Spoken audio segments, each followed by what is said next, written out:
캐나다 최고 품질의 건강기능식품 오로니아. 한국식약처, 미국 FDA의 허가와 등록을 완료한 오로니아 전 제품은 한국 불무원, 현대백화점 등에서 절찬리에 판매되고 있는 제품입니다. 오로니아의 크릴 오일 오메가3는 중금속 걱정 없는 남극 크릴 새우에서 추출한 크릴 오일만을 사용하며 오메가3, 풍부한 인지질과 강력한 항산화제 아스타잔틴을 함유한 최고 품질의 오메가3 제품입니다. 우리 가족의 건강 지킴이 오로니아.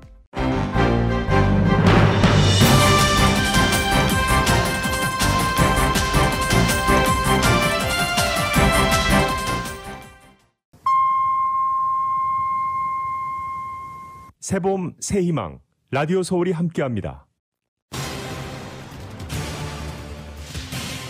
조지 플로이드의 목을 무릎으로 눌러 사망하게 한 데릭 쇼빈 전 경찰관에게 배심원단은 만장일치로 유죄 판결 내렸습니다.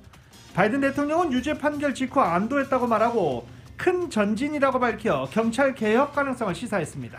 유죄 판결 소식에 남가주 정계 지도자들과 치안당국, 주민들까지 모두 안도하는 모습입니다.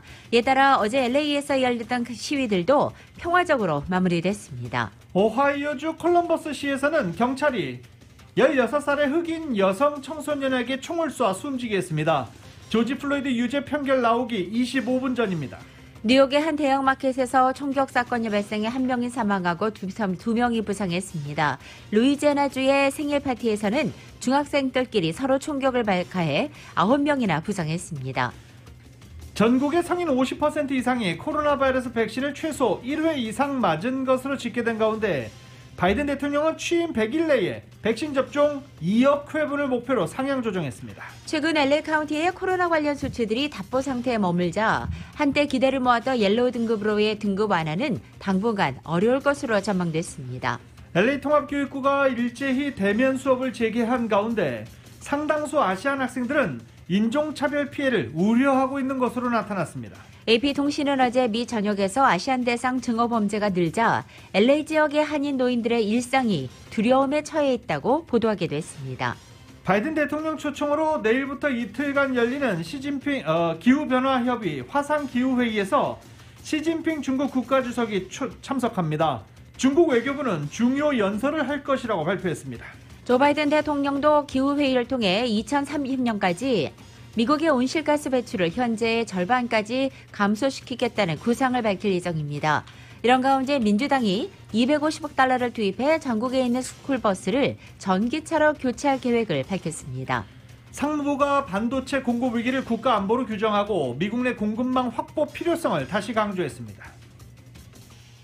유나이티드 항공에 이어서 아메리칸 항공사도 올가을에 조종사를 채용한다고 밝혔습니다. 항공사들이 수요 회복에 대비하는 모습입니다. 위안부 피해자들이 일본 정부를 상대로 낸 2차 손해배상 청구 소송이 각하됐습니다. 재판부는 일본의 배상 책임을 한국 법원이 따질 수는 없다라고 봤습니다. 횡령과 배임 혐의를 받는 이상직 의원에 대한 체포동의안이 어제 압도적 표차로 국회에서 통과됐습니다. 이로써 21대 국회에서 두 번째 가결로 꼽힙니다. 토론토 블루제이스의 류현진 선수가 보스턴 레드삭스와의 경기에서 5이닝 8안타 4실점을 기록하고 팀이 2대4로 패하면서 시즌 2패째를 기록했습니다. LA 다저스는 시애틀을 1대0으로 꺾었고 LA 엔젤스는 텍사스를 6대2로 꺾었습니다. LA 클리퍼스가 포틀랜드와의 접전 끝에 113대 112로 가까스로 승리했습니다. 오늘은 멤피스와 홈 경기를 치릅니다. 오늘 뉴욕 증시는 상승 출발하고 있습니다. 원달러 환율은 1118.6원으로 마감했습니다. 남가주 오늘 종일 흐린 날씨에 지역에 따라 이슬비 뿌리겠습니다. 한인타운의 낮 최고 기온은 64도에 그치겠습니다. 이 시간 주요 뉴스는 공항에서부터 목적지까지 모바일 체크인과 첨단 공기 순환 시스템을 통해 안전한 기내 환경과 여행을 제공하는 아시아나항공 제공입니다. 여러분 안녕하십니까? 김윤정입니다. 안녕하십니까? 유지승입니다. 2021년 4월 21일 수요일 라디오 서울 모닝 뉴스 2부입니다.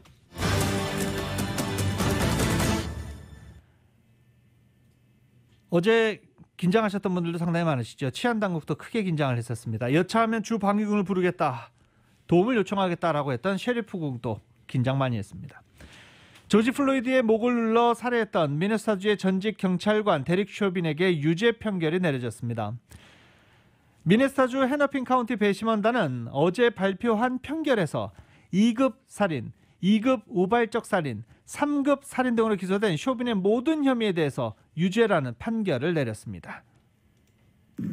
We, the jury, in the above entitled matter as to count 1, unintentional second-degree murder while committing a felony, find the defendant guilty. The jury found him guilty on all 3 charges, second-degree murder, third-degree murder, and manslaughter. Technically, the murder charge could bring up to 40 years in prison, but for a person like Chauvin with no criminal record, the sentencing guidelines call for 12 and a half years. However, prosecutors plan to ask for more time. They plan to cite aggravating factors, the fact that Chauvin 흑인의 was 목숨도 acting in a 소중하다라는 전 position 세계적인 인종차별 항의 시위를 촉발한 플로이드 피살 사건은 결국 경찰의 공권력 남용에 대한 책임을 확실하게 묻는 역사적인 판례로 마무리됐습니다. 백인 6명과 흑인을 포함한 다인종 6명으로 구성된 배심원단은 이틀간에 걸쳐서 약 10시간에 걸친 심리 끝에 쇼빈에게 적용된 3건의 살인 혐의에 대해서 유죄라는 결론을 내렸습니다. 법정에서 배심원단의 유죄 판결은 만장일치로 내려집니다.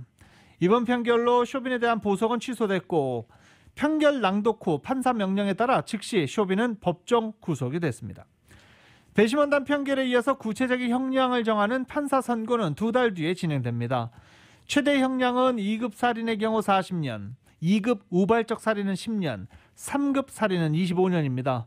배심원단 유죄 판결이 내려진 상황에서 산술적으로 따지면 최대 75년의 징역형이 가능하다라는 해석입니다.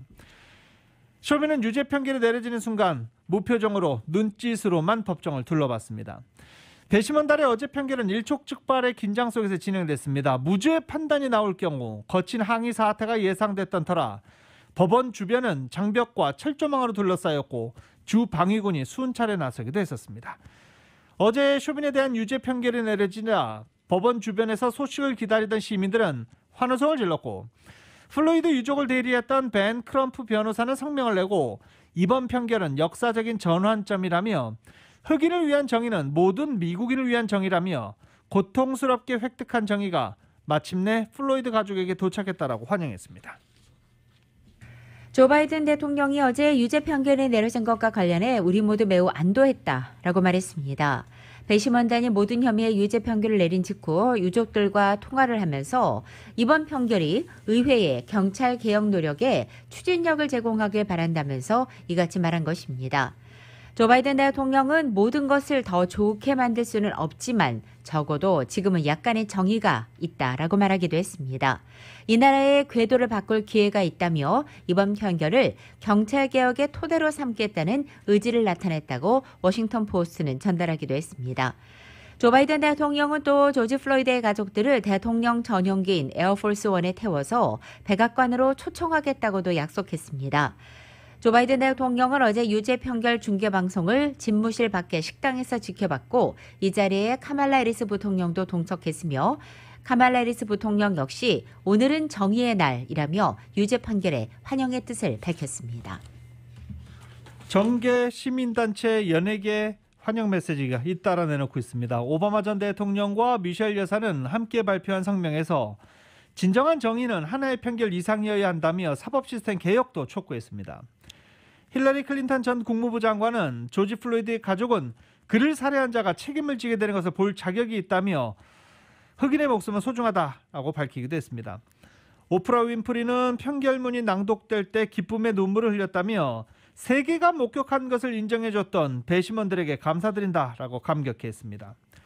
시민자유연합은 미네소타주 역사상 처음으로 백인 경관이 흑인을 살해한 데 대한 책임이 지어졌다고 환영했습니다.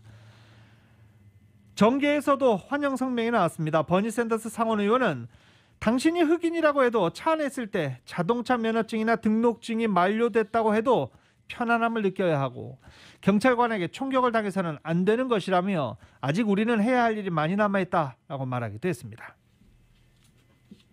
남가주 정계 지도자들도 이번 판결 결과에 일자회 환영의 뜻을 나타냈습니다. 정유로 기자가 전해드립니다.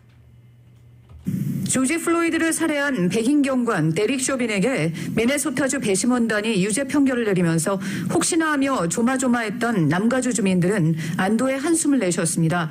배심원 판결 이후 혹시나 벌어질 소요 사태에 대비해 20일 낮 LA 시내 백신 접종센터가 모두 문을 닫고 남가주 일원 치안당국이 비상경계에 들어가는 등 잔뜩 긴장한 모습이었지만 유죄 판결이 내려졌다는 소식에 모두 안도의 숨을 내셨습니다. 남가주 정기 지도자들은 유죄 판결이 내려진 후 일제히 이를 환영하는 성명을 앞다퉈 내놨습니다. 마크 리들리 토마스 LA 10지구 시의원은 이번 판결을 정의의 승리라고 치하하고 조지 플로이드의 유가족들에게 다시 한번 조의를 표했습니다. 조지 플로이드 사건이 미국을 보다 성숙하게 발전시키는 계기가 되기를 희망한다고 했습니다. 게빈 뉴섬 주지사는 조지 플로이드가 만일 나처럼 백인이었다면 아마 오늘날 살아있을 것이라며 어떤 유죄 판결도 조지 플로이드나 유가족들이 겪은 상처를 치료해 줄 수는 없지만 이번 판결은 우리 사회를 멍들게 하는 인종적인 불평등을 해소하기 위한 첫걸음이라고 밝혔습니다. 마이크 깁슨 가주 하원 의원은 이제 정의가 구현됨으로써 안도의 숨을 쉴 수 있게 됐다며 이번 판결은 시작에 불과하다고 밝혔습니다. 다이앤 파인스타인 연방 상원의원은 이번 판결은 미국인들에게 경찰관들이 자신의 행동에 대해 책임을 져야 한다는 사실을 보여준 것이라고 지적했습니다. 조지 게스콘 LA 카운티 검사장은 배심원들이 사법 시스템이 국민들의 신뢰를 얻을 수 있도록 올바른 방향을 잡아줬다며 평등은 국민들의 손에 달려있다고 강조했습니다. UCLA와 캘스테이트 등 남가주 일원의 대학들도 성명을 내고 이번 판결을 계기로 조직적인 인종차별을 뿌리 뽑기 위해서 모두 단결하자고 다짐했습니다. 라디오 서울뉴스 정현호입니다. 오하이오주 콜럼버스시 경찰이 16살 흑인 여성 청소년에게 총을 쏴 숨지게 한 것으로 워싱턴 포스트 등을 통해 보도됐습니다. 콜럼버스시 경찰도 기자회견을 열고 어제 오후 4시 45분쯤 관할 구역 안에서 경찰의 총격 사건과 사망 사실을 확인했습니다. 총격에 대해서 플로이드 유족을 대리했던 인권 변호사 벤 크럼프는 우리가 모두 안도의 한숨을 쉴 때 콜럼버스에서는 또 다른 경찰 총격에 고통을 당했다. 또 아이를 한 명 잃었다라고 비판하기도 했습니다. 이번엔 중학생 또래의 어린아이들이 말다툼을 벌이다 총격을 쏴 친구를 죽거나 다치게 하는 일이 발생했습니다. 지난 17일 오후 8시 47분경 루이지애나주 세인트 존 베프티스트 페리시에서 12살 중학생 생일 파티에 참석했던 10대들이 두 패로 나뉘어 말싸움을 하다가 총격전을 벌인 것입니다. 경찰은 12살에서 17살 청소년 9명이 머리와 복부, 갈비뼈, 팔, 다리, 발목에 총상을 입었다고 밝혔습니다. 9명 가운데 7명은 치료를 받고 퇴원했고 나머지 2명은 아직 입원 중이며 상태가 안정적인 것으로 다행히 알려졌습니다.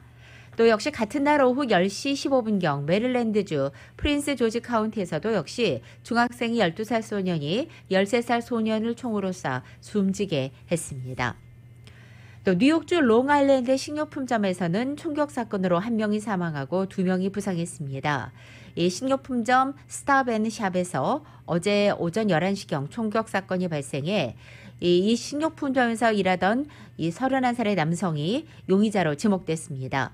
현재 용의자는 현장을 탈출해 도주했고 경찰은 인근 지역을 폐쇄한 채 주민들에게 주의를 당부하고 있습니다. 미국과 중국의 갈등 속에 내일부터 열리는 기후 정상회의에 시진핑 중국 국가주석이 참석합니다. 미중 정상이 첫 화상 대면을 이번 기후 정상회의에서 할 전망입니다. 화춘잉 중국 외교부 대변인은 바이든 대통령 초청으로 베이징에서 화상 방식으로 기후 정상회의에 참석해 중요 연설을 할 예정이다라고 발표했습니다. 환경 문제를 중시해왔던 바이든 대통령은 중국을 포함한 40개국 정상을 초청해 화상 방식의 기후 정상회의에서 새로운 탄소 배출량 감축 목표를 제시하고 기후변화 대처를 위한 국제적인 협력 방안을 제시할 예정입니다. 첨예한 갈등을 벌이고 있는 G2, 주요 2개국인 미국과 중국이 상대국 주재 대사를 곧 지명할 것으로 보입니다. 월스트리트저널은 어제 이 사안을 잘 아는 관리를 인용해서 중국 정부가 친강 외교부 부부장을 차기 주미 중국 대사로 지명할 계획이라고 보도한 것입니다. 또 조 바이든 행정부의 초대 주중 대사로는 니콜라스 번스 전 국무부 정부 차관이 유력하다고 신문은 전했습니다. 두 사람은 정치인이 아닌 전문 외교관 출신이라는 공통점을 갖고 있습니다. 먼저 주미 대사로 거론되는 친 부부장은 1988년 외교부에 입부해서 30년 넘게 일한 정통 외교관으로 대변인을 거쳐 현재 유럽 문제를 관할하고 있는 인물입니다. 또 민주당과 공화당 정부 양쪽 모두에서 활약한 번스 전 차관도 국무부 대변인, 주 그리스 대사, 주 북대서양조약기구 나토 대사를 역임한 외교 전문가로 알려져 있습니다. 중국 정부와 군이 지원하는 해커들이 미국과 일본의 국방기업과 연구기관을 해킹했다는 의혹이 제기됐습니다. 블룸버그 통신에 따르면 사이버 보안업체 맨디언트는 최소 2개의 중국 해커 집단이 펄스 시큐어 사이의 원격 보안 접속 프로그램인 취약점을 이용한 악성 프로그램으로 해킹을 벌여왔다라고 밝혔습니다. 맨디어트는 해커 집단 한 곳을 UNC 2630으로 지칭하면서 이들은 중국 정부를 대신해 작전을 벌이고 있다라고 설명했습니다.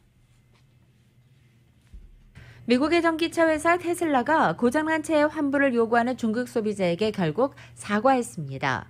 중국 공산당이 나서서 테슬라를 도로 위의 살인자라는 험악한 표현으로 비난하자 단 하루 만에 손을 든 것입니다.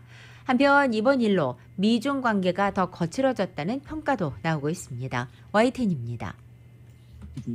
상하이 모터쇼 개막일인 지난 월요일 중국 내 판매 실적 1위인 미국 테슬라 전기차의 전시장입니다. 흰색 티셔츠를 입은 젊은 여성이 갑자기 차 위에 올라가 브레이크 고장이라고 외칩니다. 아버지가 몰던 테슬라 차가 제동장치 고장으로 큰 사고를 당했다며 환불을 요구하는 여성입니다. 돌발 시위 직후 테슬라 측은 차에는 문제가 없었다며 타협하지 않겠다고 밝혔습니다. 중국 매체에서는 테슬라 차주의 불만을 이해한다는 목소리도 나왔습니다. 하지만 상하이 공안은 권리 주장이 합법적이지 않았다며 장 씨에게 구류 5일의 처벌을 내렸습니다. 단순 소동으로 끝나는가 싶던 상황을 180도 바꾼 것은 최고 권력기관인 공산당의 개입입니다. 공산당 중앙위원회 직속 정법위원회는 테슬라에 도로 위의 살인자라며 극단적 비판을 가했습니다. 중국에서 돈을 벌면서 중국 소비자를 무시한다고 직격탄을 날린 겁니다. 결국 테슬라는 돌발 시위 하루 만에 정법위 발표 불과 몇 시간 뒤에 한밤중 사과문을 냈습니다. 차주에게 유감을 표시하고 중국 정부에 복종하며 조사에 협조하겠다는 사실상의 항복 선언입니다. 중국이 투자 유치 차원에서 끌어들인 외국 기업의 소비자 문제에 공산당까지 나선 것은 이례적입니다. 그만큼 미중 관계가 거칠어졌다는 의미인데 이번 일로 미국은 물론 다른 외국의 투자 기업들도 더 긴장을 해야 하는 상황이 됐습니다. 베이징에서 YTN 강성웅입니다. 라디오 서울 모닝뉴스 2부 미국과 로컬 소식은 많은 것이 바뀌었지만 함께하는 가족이 있어 힘이 납니다. 또 하나의 가족, 오픈뱅크 제공입니다.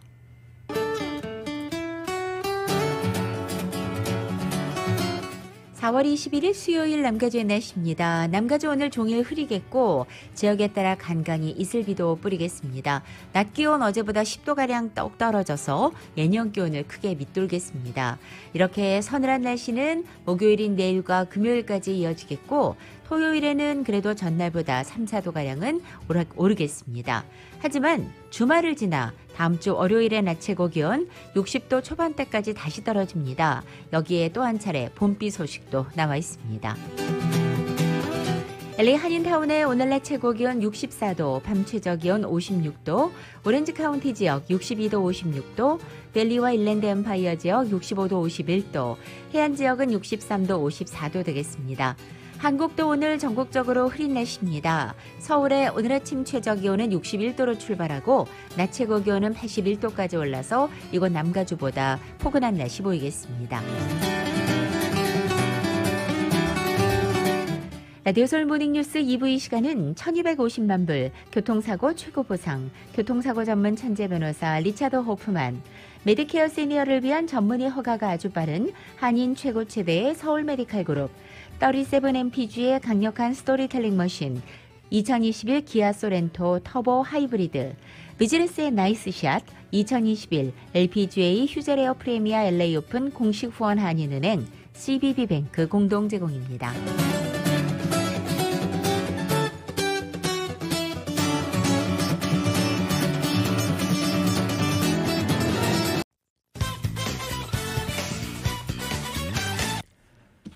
라디오서울 모닝뉴스 함께하고 계십니다. 국무부가 코로나 바이러스 상황을 반영해 여행 경보를 대대적으로 조정했습니다.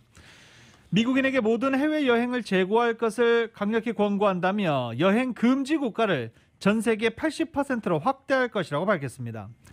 한국은 여행경보 2단계에 속해 있습니다. 국무부의 여행경보는 4단계로 나뉘어지는데 일반적인 사전 주의 1단계, 강화된 주의 2단계, 여기에 한국이 포함됩니다. 여행 재고 3단계, 여행 금지 4단계 순입니다.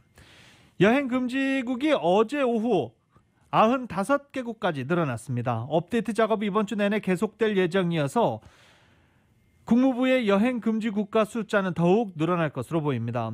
기존의 금지국 북한, 러시아, 이란, 미얀마, 아프가니스탄에 이어서 프랑스, 독일 이렇게 유럽 주요 국가들도 다수 국가가 여행 금지 국가로 포함되어 있습니다. 코로나 바이러스 상황 때문입니다. 코로나 바이러스 확산이 심각한 브라질도 4단계에 포함되어 있습니다.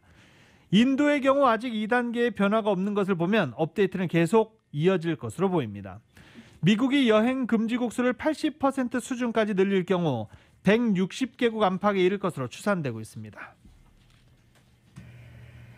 이 코로나 백신을 접종한 후에 매우 드물게 혈전이 발생하는 사례가 보고돼 우려를 사고 있는 가운데 미국의 혈전 전문가들은 코로나 자체가 혈전 유발 확률을 심각하게 높이는 질환이라는 것을 더 심각하게 보고 있다는 소식입니다. 이 같은 시각은 백신을 맞아서 코로나 자체를 예방한다면 그만큼 혈전이 나타날 위험이 감소한다는 결론입니다.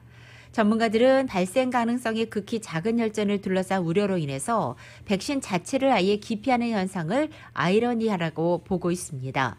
뉴욕 파인스타인 의학연구소의 알렉스 교수는 25년간 이 일을 해오면서 코로나만큼 혈전을 많이 일으키는 질환은 보지 못했다고 말했습니다. 이 혈전에 대한 우려는 세계 주요 보건당국이 일부 백신 제품과 희소혈전 간의 연관성을 조사하면서 본격적으로 확산한 바 있습니다.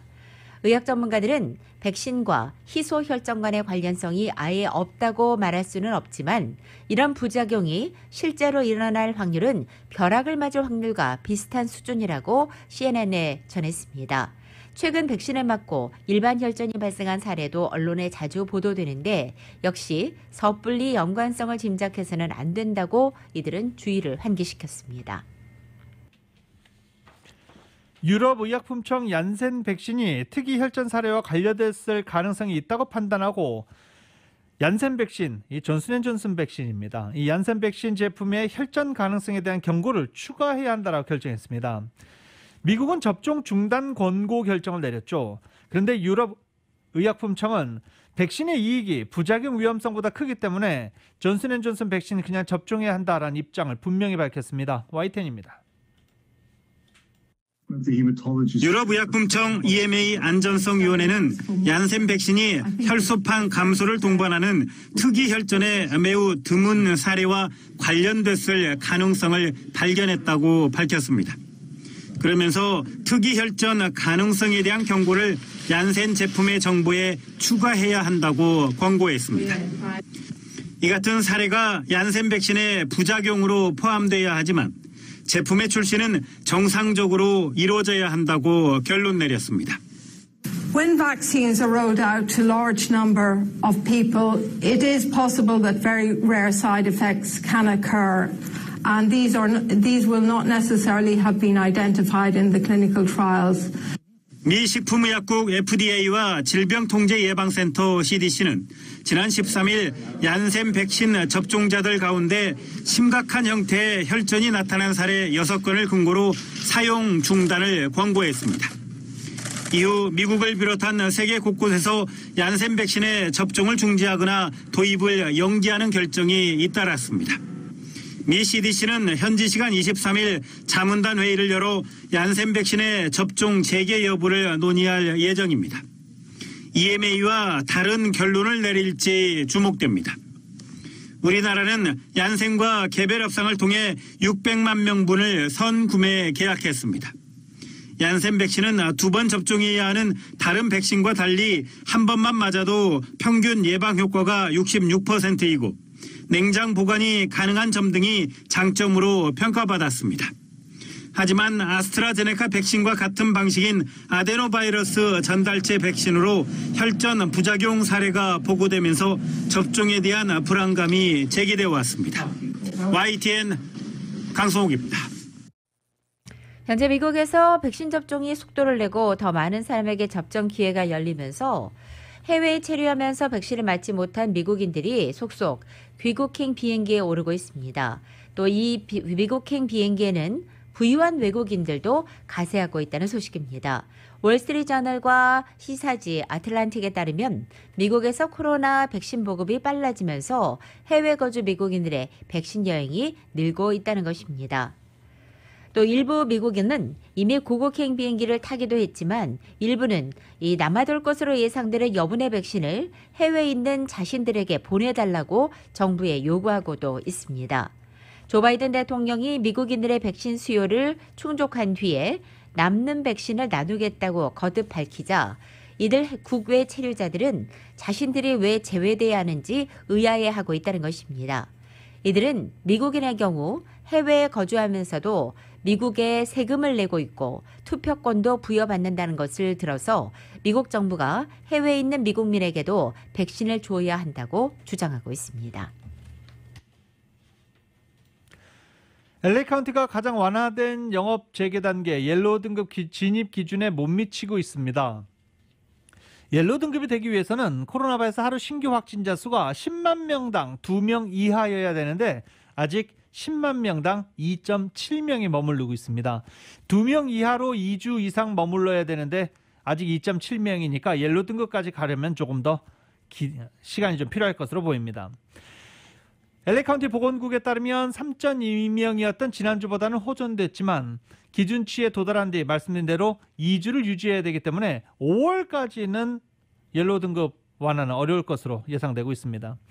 보건국의 바바라 페레 국장은 일단 모든 규정을 잘 따르고 있는 비즈니스들의 노력에 감사한다며 안전한 재개방을 위해서 이 비즈니스 감시는 계속될 것이다라고 말했습니다. 이같이 말한 이유는요. 오렌지 등급으로 LA 카운티가 진입한 이후 1000여 곳의 사업체들을 보건수칙 위반 여부 검사한 결과 잘 준수하고 있었기 때문입니다. 티켓을 받은 업소는 20곳 정도로 전해지고 있습니다. 게티빌라가 다시 문을 엽니다. 게티빌라는 오늘 리오픈에 들어간다고 밝혔고 지난해 3월 코로나 팬데믹으로 문을 닫은 지 1년 1개월 만에 리오픈입니다. 게티빌라는 박물관과 가든 모두 오늘 재개장을 기념해서 메소포타미아 예술 전시회도 개최합니다. 메소포타미아 예술 전시회는 메소포타미아 문명의 시작을 타이틀로 5000년대 문자와 건축물 등 당시의 시대를 잘 알 수 있는 각종 작품들이 선보이게 됩니다. 게티빌라의 메소포타미아 예술 전시회는 8월 16일까지 이어집니다. 한편 게티빌라는 갤러리 안에서 계속 한 방향으로만 이동을 해야 하고 가든 역시 한 방향으로만 이동하면서 각종 풍광을 즐길 수 있습니다. 관람객들은 반드시 사회적 거리 두기도 지켜야 합니다. 영주권 문호가 취업 이민은 순항을 이어가는 반면 가족 이민은 여전히 답보 상태입니다. 국무부가 발표한 5월 영주권 문호에서 취업 이민은 전순위에서 오픈 상태를 유지했지만 취업 이민 전순위가 우선일자 없이 오픈된 이후 지금 8개월째 오픈 상태가 계속되고 있습니다. 반면 가족 이민은 대부분 순위에서 진전이 없거나 1, 2주 소폭 진전에 그쳤습니다. LA 폭동 29주년을 맞아서 LA 시정부 주최로 한인사회와 흑인 커뮤니티가 공동으로 참여하는 4.29 웨비나가 열립니다. LA 시민 인권공정부서는 함께 나아가자는 의미의 Forward Together라는 주제로 LA 폭동 29주년 기념일인 오는 29일 오후 1시 웨비나를 개최한다고 밝혔습니다.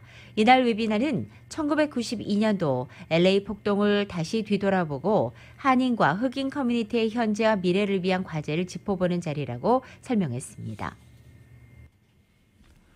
LA 총영사관이 세입자들의 주거권과 퇴거 소송 대응에 관한 정보를 제공하는 웨비나를 오늘 개최합니다. 팬데믹 상황에서 세입자의 주거권이란 제목으로 열리는 이번 법률 웨비나는 정오에 시작됩니다.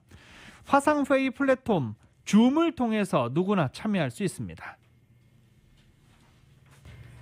세계 최대의 동영상 스트리밍 업체인 넷플릭스의 올해 1분기 신규 가입자 증가세가 크게 둔화됐습니다. 넷플릭스는 어제 이 같은 내용의 1분기 실적을 발표했습니다. 1분기 매출은 작년 같은 기간보다 24% 증가한 71억 6,300만 달러를 기록하고 주당 순이익은 3.75달러로 월가 예상치를 뛰어넘었지만 신규 가입자가 크게 둔화되면서 시간 외 거래에서는 주가가 급락했습니다. 아카데미 시상식이 이제 얼마 남지 않았습니다. 윤여정 씨의 수상 여부 아주 관심이 모아지고 있는데 수상 여부 예측 투표에서 압도적인 1위로 나왔습니다. 헐리우드의 각종 시상식 결과를 예상하는 사이트 골드더비에 따르면 윤여정은 전문가와 편집자, 일반 회원으로부터 가장 많은 표를 받아서 부동의 1위 여우 조연상으로 기록이 됐습니다. 윤여정은 전문가들로부터도 수상자로 지명됐고 편집자 11명, 오스카상을 정확히 예측한 탑24 회원 모두 다 여우 조연상으로 윤여정 씨를 거론했습니다. 과연 오스카상에서 윤여정 씨가 트로피를 들어올릴지 기대됩니다. 오렌지 카운티 한인회가 오는 29일 지역 한인들을 대상으로 코로나 백신 접종 행사를 개최합니다. 대상은 16살 이상의 오렌지 카운티 지역 주민으로 선착순 198명에게 백신 접종을 실시합니다. 또 29일에 1차 접종을 받은 이들은 3주일 후 5월 21일 2차 접종도 받게 됩니다. 접종 희망자들은 22일 오전 9시부터 낮 12시까지 가든그로브의 오렌지 카운티 한인회관을 방문해서 예약을 신청해야 합니다. 전화로는 예약을 할 수 없고 직접 한인회를 방문해야 하며 운전면허증이나 여권 같은 신분을 증명할 수 있는 증명서와 보험카드가 있을 경우에는 보험카드도 지참해야 합니다. 오렌지 카운티의 권석대 한인회장의 말입니다.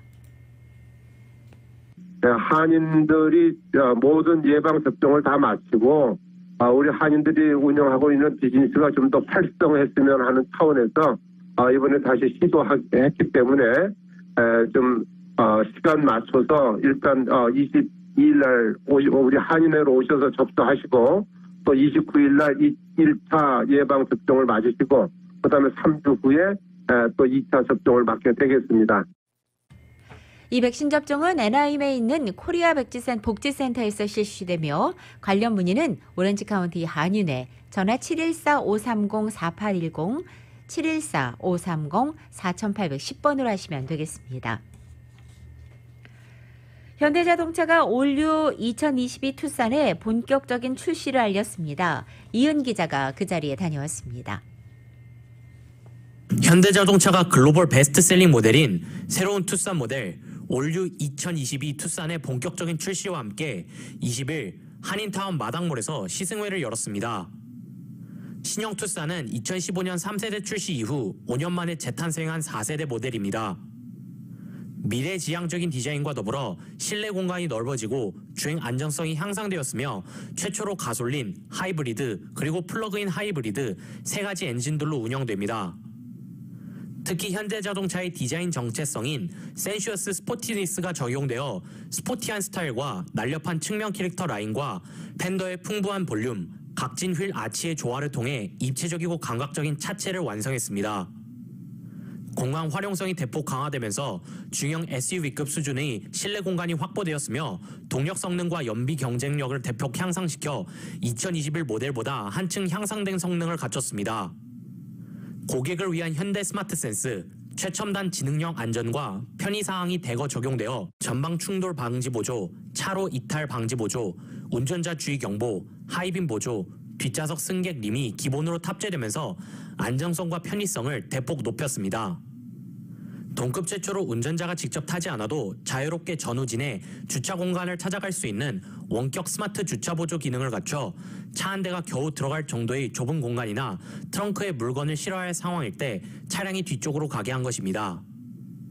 현대자동차 미주법인의 그레이스 김 수석 마케팅 매니저는 올류 2022 투싼의 주요 타겟층은 20대부터 40대라며 도심을 주행하고 아웃도어 스포츠를 좋아하는 고객들에게 적극 추천했습니다.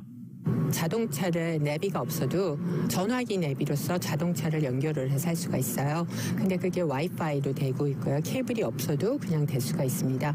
주요 타겟층은 젊은 20, 30대, 30, 40대 시티에서 드라이브를 많이 하지만 아웃도어를 나가고 싶으신 분들은 자전거를 다 실을 수가 있고요. 그래서 아웃도어를 좋아하시는 분들은 굉장히 좋을 것 같아요.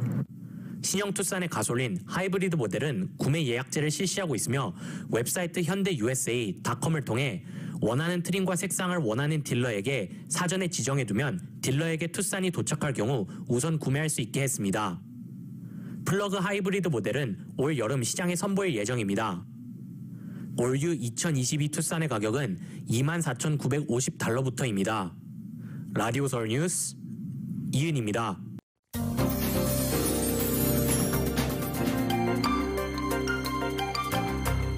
라디오서울 모닝뉴스 함께하고 계십니다. 전국 주요 도시 소식 알아보겠습니다. 뉴욕주 박물관과 동물원, 극장의 최대 수용 인원이 확대됩니다. 이번 주말부터입니다. 앤드류 코모 뉴욕 주지사는 코로나 바이러스 감염률이 하락함에 따라 박물관과 동물원은 최대 50%, 극장은 33%까지 수용 인원을 확대한다고 밝혔습니다. 다음 주 월요일부터입니다. 뉴욕시 서류 미비자의 빈곤율이 미국에서 태어난 시민권자들보다 월등히 높게 나타났습니다. 뉴욕시 이민 지원국이 지난 19일에 발표한 제4차 이민자 연례 보고서에 따르면 뉴욕시에 거주하는 서류 미비자의 빈곤율이 29.2%로 집계됐습니다. 이 수치는 미국에서 태어난 시민권자의 빈곤율 19.9%보다 약 10%포인트가량 높은 것입니다. 메릴랜드 일부 카운티 공립학교들이 대면 수업을 확대합니다. 단계적으로 대면 수업을 재개한 공립학교들은 현재 주 2일 실시하고 있는 대면 수업을 다음 달부터 주 4일로 늘린다고 발표했습니다. 메릴랜드주 몽고메리 카운티가 저소득층에게 최대 12,000달러까지 보조금을 지원합니다. 지난 16일에 시작된 이 프로그램의 대상은 코로나로 인해 소득이 감소해서 이 지역 가구당 중간소득의 50% 미만까지 내려간 가구가 해당됩니다. 최소한 2020년 8월 이전부터 몽고메리 카운티에 거주했어야 하고 건물주에게 최소 $1,000 이상의 렌트비가 밀려 있어야 합니다. 샌프란시스코 마린 카운티가 봄방학 확진자 급증으로 옐로우 등급 격상이 좌절됐습니다. 샌프란시스코 클로니클에 따르면 마린 카운티는 지난 겨울 급증 이래 베이 지역에서는 처음으로 옐로우 등급에 오를 것으로 예상됐지만 봄방학, 여행 증가 등의 이유로 확진자 수가 늘면서 오렌지 등급에 남아있게 됐습니다. 퍼스트 5 캘리포니아의 무료 어린 자녀 부모용 키트가 팬데믹 기간 동안 학부모들에게 좋은 교육 자료로 사용될 수 있는 것으로 나타났습니다. 퍼스트 5 캘리포니아는 지난 2001년도 주 전역 수백만 학부모와 돌보미들을 위해서 다양한 교육용 정보와 자료가 들어있는 어린 자녀 부모용 키트를 출시했습니다. 최근에 팬데믹으로 문맹과 가난, 장애의 장벽에 직면해 있는 5살 미만 자녀 부모들이 이것을 효과적으로 활용할 수 있다고 이 퍼스트 5 캘리포니아 단체는 설명했습니다. 시애틀을 비롯한 퓨짓 사운드 지역의 중고등학생들이 초등학교에 이어서 1년 만에 처음으로 지난 19일부터 교실 문을 열었습니다. 6학년부터 12학년까지 모든 중고등학생들이 등교한 것은 아니고 상당수 학생들은 여전히 온라인 수업, 원격 수업을 받고 있지만 그래도 대면 수업이 시작됐다라는 게 중요하다라고 강조하고 있습니다. 시애틀 지역에 지난주 처음으로 낮 최고 기온이 80도까지 치솟아 올해 산불 시즌이 조기에 시작됐다는 것을 알렸습니다. 워싱턴주 천연자원국은 시애틀을 포함해 워싱턴주 서부 지역에서만 지난주 모두 91건의 산불이 발생했다면서 4월 중순에 이렇게 산불이 많이 발생하기는 이례적이라고 설명했습니다. 또한 이로 인해 사우스 사운드 지역에는 산불 예방을 위해 임시적으로 화기 금지령을 발령하기도 했습니다. 하와이주 내 공립학교가 여름 학기를 무료로 제공할 전망입니다. 코로나 바이러스 사태로 인한 학생들의 학업 성취도를 끌어올리는 것이 주 목표입니다. 공립학교는 프리스쿨도 제대로 이사하지 못한 유치원 입학생들도 대상으로 3주간의 학업 준비 기간을 따로 마련하는 것으로 알려졌습니다.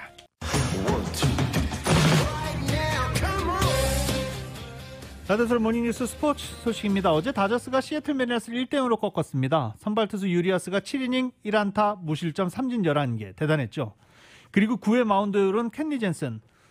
경기 지는구나 라고 생각하시는 분들도 많으셨을 텐데 어제 켄리 젠슨이 무려 97마일의 공을 뿌렸습니다. 올해가 계약이 마지막이거든요. 그래서 역시 또 프리에이전트 효과 아니냐라는 얘기가 나오고도 있습니다. LA 엔젤스는 어제 텍사스 레인저스를 6대2로 꺾었습니다. 오래간만에 선발로 나선 오타니 선수가 101마일까지 투구를 기록했습니다. 4이닝 동안 1안타, 무실점, 삼진 7개를 기록했습니다. 토론토의 류현진 선수는 5이닝 동안 4실점하면서 시즌 2패째를 기록하고 말았습니다. YTN의 보도입니다. 출발은 좋았습니다. 1회는 공 8개로 땅볼과 뜬공 2개를 유도해내면서 가볍게 몸을 풀었습니다. 외야 수비의 실책성 2루타로 선두 타자를 내보낸 2회에도 후속 타자 3명을 모두 뜬공으로 처리하면서 점수를 내주지 않았습니다. 선두 타자에게 또 안타를 내줬지만 다음 타자를 가볍게 병살로 처리한 3회까지 류현진이 던진 공은 불과 29개였습니다. 하지만 1대0으로 앞서던 4회 말 단 한 번의 이닝이 아쉬웠습니다. 연속 안타를 내줘 노아웃 1, 2루 위기에 처하더니 이어나온 젠더 보가치에게 3점 홈런을 허용했습니다. 투 스트라이크를 잡아놓은 유리한 볼 카운트였는데 승부구로 선택한 146km짜리 직구가 약간 높았던 게 화근이었습니다. 후속 타자에게 2루타에 이어 다시 큼지막한 3루타를 허용하면서 한 점을 더 실점했고 결국 4회에만 넉 점을 내줬습니다. 최근 불방망이를 자랑하는 보스턴 타선에 단타부터 홈런까지 한 이닝에 팀 사이클링 히트를 허용한 지우고 싶은 악몽의 순간이었습니다. 바뀌었을 때에 좀 제구가 좀 중간으로 좀 몰리는 게 좀 많았었던 것 같고 그 부분이 오늘 사회에 나왔어가지고 그게 좀 집중타를 받지 않았나 생각하고요. 제구 미스였던 것 같아요. 4회까지 투구수가 55개에 그쳐 5회에도 마운드에 오른 유현진은 2루타 1개를 더 내줬지만 다행히 추가 실점 없이 1대4로 뒤진 6회 구원 투수에게 마운드를 넘겼습니다. 체인지업 비중을 늘리고 커터를 줄였지만 4회에 허용한 5개의 안타 중 3개가 커터일 정도로 일주일 전 양키스전에서 주목받았던 커터의 위력은 보이지 않았습니다. 5이닝 동안 83개의 공을 던지면서 홈런 포함 8안타 4실점, 시즌 1승 2패가 됐고 1점대였던 평균 자책점은 3.00으로 치솟았습니다. 토론토는 타선이 솔로포 2개에 그치는 빈타를 이어가 3연패에 빠졌고 지구 순위도 4위로 내려앉았습니다. YTN 김사익입니다. 스포츠 소식은 전문가가 추천하는 이민법과 가정법 전문 재인정 종합법률사무소 제공이었습니다.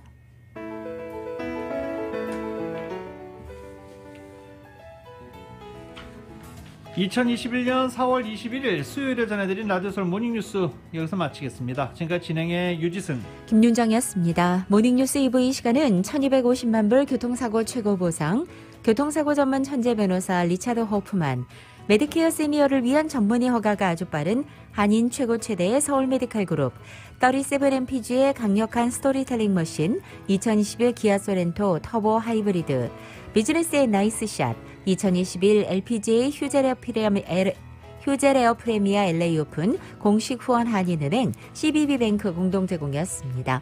잠시 후 9시에는 강희신의 오늘의 미국이 방송됩니다. 함께해 주신 여러분 고맙습니다.